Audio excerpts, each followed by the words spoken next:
நேயர்களுக்கு அன்பும் நன்றிகளும். காஷ்மீரில் பயங்கரவாதிகள் சுற்றி வளைத்து தாக்குதல் நடத்தியதில் 26 சுற்றுலா பயணிகள் துள்ள துடிக்க கொல்லப்பட்டிருக்கிறார்கள். ஜம்மு காஷ்மீர் யூனியன் பிரதேசம் இந்தியாவின் முக்கிய கோடைக்கால சுற்றுலாத்தலம். வெளிநாடுகளில் இருந்தும் ஏராளமானவர்கள் இங்கு சுற்றுலா வருகிறார்கள். காஷ்மீரின் முக்கிய சுற்றுலாத்தலமான பஹல்காம் மலைப்பாங்கான பள்ளத்தாக்கு இமயமலையின் அடிவாரத்தில் அமைந்திருக்கும் அழகிய சுற்றுலா பகுதி இது. பரந்த புல்வெளி கொண்ட அற்புதமான இடம் என்பதால் பஹல்காமை மினி சுவிட்சர்லாந்து என்றே அழைக்கிறார்கள். அதனால் அங்கே ஏராளமான சுற்றுலா பயணிகள் வருகிறார்கள். இதனை குறிவைத்தே பஹல்காமில் பிற்பகல் 3 மணி அளவில் பைசரன் மலைப்பகுதியின் பைன் மரக்காட்டு பகுதியில் இருந்து பல பயங்கரவாதிகள் துப்பாக்கியுடன் வந்து கூட்டமாக நின்ற சுற்றுலா பயணிகளை நோக்கி கண்மூடித்தனமாக சுட்டு 26 பேரை கொண்டிருக்கிறார்கள். கர்நாடகா, ஒடிசா, குஜராத், மராட்டியா மாநிலத்தைச் சேர்ந்தவர்களும் 2 வெளிநாட்டு சுற்றுலா பயணிகளும் உயிரிழந்திருக்கிறார்கள். 13 பேரில் 5 பேரின் நிலைமை கவலைக்கிடமாக இருக்கிறது. பஹல்காம் அழகிய புல்வெளி இரத்தக்கரை படிந்து அலங்கோலமாக இன்று காட்சியளிக்கிறது. பல ஆண்டுகளாக பயங்கரவாத அச்சுறுத்தலால் பாதிக்கப்பட்ட காஷ்மீருக்கு சமீப காலமாக சுற்றுலா பயணி வருகை அதிகரித்து வரும் வேளையில் இந்த தாக்குதல் நடந்திருக்கிறது. 2019ஆம் ஆண்டு சிஆர்பிஎஃப் வீரர்கள் மீது நடந்த புல்வாமா தாக்குதலுக்கு அடுத்தபடியாக மிகப்பெரிய பயங்கரவாத தாக்குதலாக பஹல்காம் பயங்கரவாதிகள் தாக்குதல் உள்ளது. பஹல்காம் தாக்குதல் சம்பவத்தை வைத்து மரச்சாயம் பூசும் செய்திகள் தொடர்ந்து பரப்பப்பட்டு கொண்டிருக்கின்றன. 10 ஆண்டு கால பிரதமர் மன்மோகன் சிங் தலைமையிலான காங்கிரஸ் கூட்டணி ஆட்சியில் எத்தனையோ தீவிரவாத தாக்குதல் சம்பவங்கள் நடந்திருக்கிறது. பிரதமர் பதவி விலக வேண்டும் என அன்றைக்கு எதிர்க்கட்சியாக இருந்த பாஜக முழக்கம் எழுப்பும். ஊடகங்கள் மத்திய அரசை கண்டித்து தலையங்கம் எழுதும். இப்படி இயல்பாக எல்லா ஆட்சியிலையும் இப்படி நடந்து கொண்டுதான் இருக்கும். ஆனால் பிரதமர் மோடி ஆட்சிக்கு வந்த பிறகு இப்படியான தீவிரவாத தாக்குதல்களில் மரச்சாயம் பூசப்பட்டு மத்திய அரசின் மீதான கண்டனங்களை வலுவிழக்க செய்கின்றன. ஆட்சியாளர் மீது மக்களின் கோபம் திரும்பிவிடக்கூடாது என திட்டமிட்டு மடைமாற்றம் செய்யப்படுகிறது. மோடி அரசின் பாதுகாப்பில் உள்ள ஓட்டையை மறைக்க கையாளகத்தனத்தை திரையிட தேசம், பாகிஸ்தான், இந்து, முஸ்லீம் என தாக்குதலை மழுங்கடிக்கின்றன. அதில் சில ஊடகங்களும் மோடிக்கு ஊன்றுகோல்களாக நிற்கின்றன.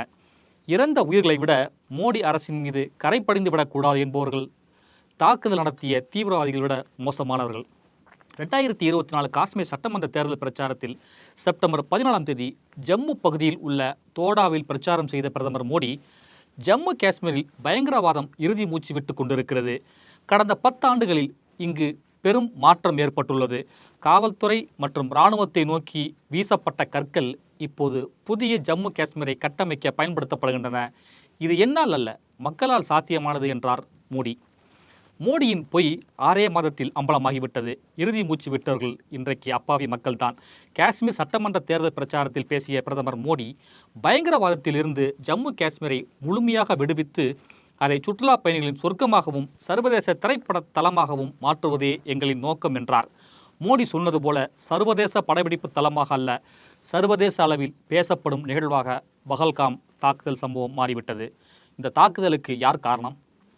இராணுவத்தில் குறுகிய கால ஒப்பந்த பணி வழங்கும் அக்னிபத், அதாவது அக்னி பாதை திட்டத்தை மோடி அரசு கொண்டு வந்து லட்சக்கணக்கான இளைஞர்களின் வேலையை சிதைத்தது. நமது நாட்டின் பாதுகாப்பில் இராணுவம், கடற்படை மற்றும் விமானப்படை ஆகியவை அரணாக விளங்குகின்றன. இந்த முப்படைகளுக்கும் மூடுவிழா நடத்தும் வகையில் தற்காலிக அடிப்படையில் இராணுவத்தில் வேலை வழங்கும் அக்னிபத் திட்டத்தை மோடி அரசு 2022 ஜூனில் அறிமுகப்படுத்தியது. 4 ஆண்டுகளுக்கு மட்டும் இளைஞர்களுக்கு இராணுவத்தில் தற்காலிக வேலை, பணிக்காலம் முடிந்ததும் அவர்களுக்கு சேவை நிதி தொகுப்பு வழங்கப்படும். 17 வயதிலிருந்து 21 வயதுக்குள் இருப்பவர்கள் வேலை பெற முடியும் என்பதுதான் அக்னிபத் திட்டம். இந்த அக்னி வீரர்களுக்கு முதல் ஆண்டில் 30,000 ரூபாயும் 4வது ஆண்டில் 40,000 ரூபாயும் மாதச் சம்பளமாக வழங்கப்படுகிறது. 4 ஆண்டுகள் பணிக்காலத்தை முடித்த பிறகு மதிப்பீடுகள் செய்யப்பட்டு தகுதியின் அடிப்படையில் 25% அக்னி வீரர்கள் முப்படைகளில் பணி நிரந்தரம் செய்யப்படுவார்கள். மீதமுள்ள 75% அக்னி வீரர்கள் 4 ஆண்டு காலத்தில் பணியாற்றிய சேவை நிதி தொகுப்பாக வழங்கப்பட உள்ளது. அதாவது அவர்கள் பணியாற்றிய காலத்தில் சம்பளத்திலிருந்து மாதந்தோறும் 30% தொகையை பிடித்தம் செய்து சேவா நிதியாக மத்திய அரசு பங்களிப்புடன் பணி நிறைவு செய்யும் போது ஒவ்வொரு வீரர்களுக்கும் தலா 11.7 லட்சம் ரூபாய் வழங்கப்படும் என்று மோடி அரசு தெரிவித்தது. 4 ஆண்டுகளுக்கு பிறகு இளைஞர்களின் எதிர்காலம் கேள்விக்குறியாகும். அக்னிபத் திட்டத்தால் இராணுவத்தில் நிரந்தர பணியில் சேர வேண்டும் என்ற கனவு சிதைக்கப்பட்டு விட்டது. இராணுவத்தில் நிரந்தர வேலை தேடும் இளைஞர்களுக்கு மோடியால் இழைக்கப்பட்ட மாபெரும் அநீதி இது. அக்னிபத் திட்டத்திற்கு நாடு முழுவதும் இளைஞர்களிடையே எதிர்ப்பு கிளம்பியது. பீகார், உத்தரப்பிரதேசம், மத்திய பிரதேசம், ராஜஸ்தான், ஹரியானா, தெலுங்கானா, தமிழ்நாடு உள்ளிட்ட பல மாநிலங்களில் போராட்டங்கள் வெடித்தன. தமிழ்நாட்டில் வேலூரில் இராணுவ பணியில் சேர ஆர்வம் மிகுந்த இளைஞர்கள் போராட்டத்தில் ஈடுபட்டனர். பீகார், உத்தரப்பிரதேசம், தெலுங்கானாவில் ரயில்களுக்கு தீ வைக்கப்பட்டன. பல இடங்களில் ரயில்வே அலுவலகங்கள் சூறையாடப்பட்டன. இந்தியா அச்சுறுத்தலை சந்திக்கும் சூழலில் அக்னிபத் திட்டத்தை கொண்டு வந்து நமது படையினரின் திறனை குறைத்தார்கள். இராணுவத்தின் மாண்பு, பாரம்பரியம், கட்டுக்கோப்பு ஆகியவற்றில் மோடி அரசு சமரசம் செய்து கொண்டது. ஒப்பந்த அடிப்படையிலான இராணுவ ஆட்சேர்ப்பு முறை நாட்டின் பாதுகாப்பையே கேள்விக்குறியாக்கியது. அக்னிபாத்தில் தேர்வு செய்யப்படுபவர்கள் சிறப்பான பயிற்சி பெற்றவர்களாக இருப்பார்கள் என எந்த உத்தரவாதமும் இல்லை. காஷ்மீர் பள்ளத்தாக்கில் பஹல்காம் சுற்றுலா தலத்தில் நடத்தப்பட்ட பயங்கரவாத தாக்குதலில் 26 பேர் உயிரிழந்திருக்கிறார்கள்.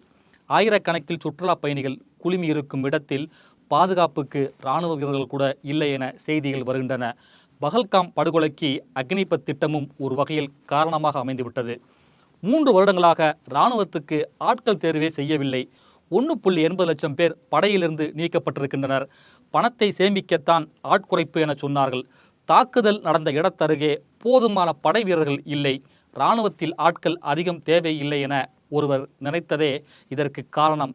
யார் அந்த மேதை தெரியுமா என கேள்வி எழுப்பியிருக்கிறார் ஓய்வு பெற்ற மேஜர் ஜெனரல் பக்ஷி. பஹல்காம் தாக்குதல் நடத்திய பயங்கரவாதிகள் பிரதமர் மோடியை சபித்தார்கள் என கொல்லப்பட்டவர்களின் உறவினர்கள் பேட்டிகள் சொல்கின்றன.